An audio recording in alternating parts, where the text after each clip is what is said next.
Imagine flying your car to nearly 7,000 feet above sea level and watching your engine lose 30% of its power the moment you land. That's not a nightmare for Mexico City's drivers. It's their reality every single weekend. But here's the twist. The thinner air that robs you of horsepower also becomes your greatest ally in the thermal battle. So how do you set up a car when everything you know about cooling and power gets turned upside down? The teams that show up unprepared get punished instantly. Their engines overheat in a thermal envelope they didn't anticipate. Their drivers fight under steer from the thinner air's reduced downforce, and their tire strategies crumble under conditions no simulator can fully replicate. But for engineers who understand the puzzle, Mexico City becomes a masterclass in precision setup. Mercedes has thrived here because they optimize for efficiency over raw pace. Red Bull struggles when their high downforce philosophy meets an altitude that refuses to generate the drag-dependent aero they're built for. The driver who wins at Mexico isn't the one with the most power. It's the one whose team has rewritten every assumption about fuel consumption, brake temperatures, and engine cooling, all while accepting that 30% power loss as a fixed cost they can't change. Imagine your engine as a machine that breathes. It pulls in air, compresses it, ignites fuel, and releases energy as power. At sea level, that air is thick, dense, packed with oxygen molecules ready to burn. But at nearly 7,000 feet above sea level, Mexico City's air is thin, roughly 30% less dense than what your engine was engineered for. When your pistons compress that thinner air, they're squeezing fewer oxygen molecules into the same space, like trying to inflate a balloon with a hand pump halfway up a mountain.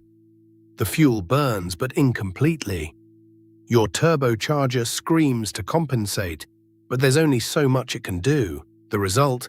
A brutal, unavoidable power loss that no setup adjustment can fully recover. But here's where the puzzle flips.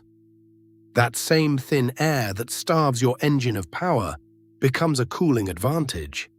Think of your radiator as a heat exchanger. It relies on air flowing through it to carry away the engine's warmth.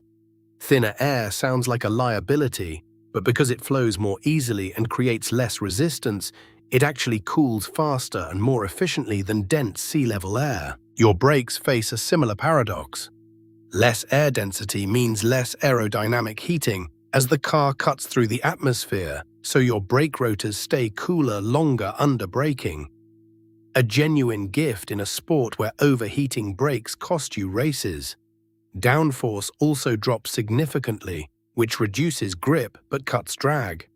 Your tires grip less, but your engine needs less energy to overcome air resistance. The engineer's nightmare is that these effects don't balance nicely. They create a completely different thermal envelope, a new game with new rules. Your fuel consumption improves because the engine works less hard, but your tire strategy weakens. Your cooling improves, but your power suffers. Every single assumption you made at Monaco or Singapore becomes wrong here. History offers us a perfect lesson in what happens when a team gets the altitude puzzle wrong. In 1986, the race at Mexico City became a turning point for Senna. He qualified on pole, but found his McLaren's MP42C struggled with the fuel consumption that nobody had predicted in that thin air.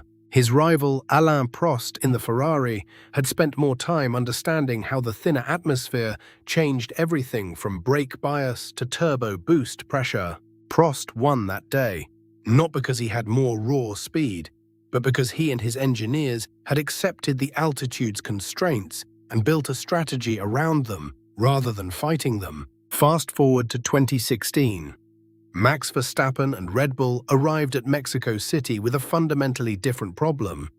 They had exceptional power from their Renault engine, but the thin air exposed a cooling weakness that became critical in the race's second half. His teammate Daniel Ricciardo's engineers made tiny adjustments to radiator angle and brake duct geometry, accepting slightly less power but gaining thermal stability that let him manage the race better. Ricciardo finished ahead on the day. Both races taught the same brutal lesson.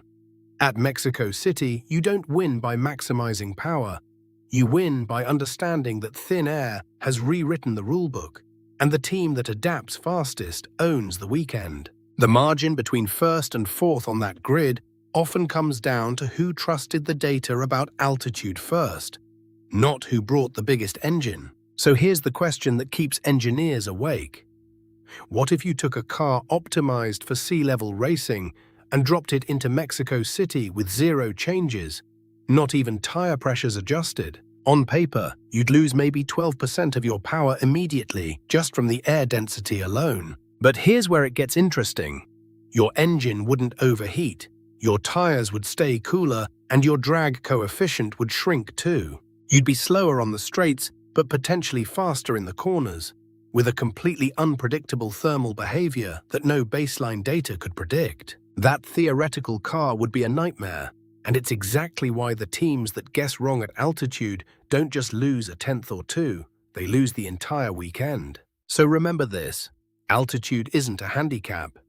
It's a completely different game with new rules. Power drops, cooling improves, drag shrinks, and tire behavior shifts all at once, forcing teams to choose between raw horsepower and thermal harmony. The teams that win aren't the ones with the biggest budgets or the loudest engines.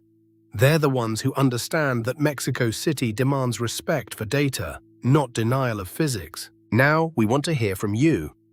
Should we tackle downforce's role in altitude next, or would you rather we dive deep into tire strategies across different elevations? Subscribe and drop your vote in the comments.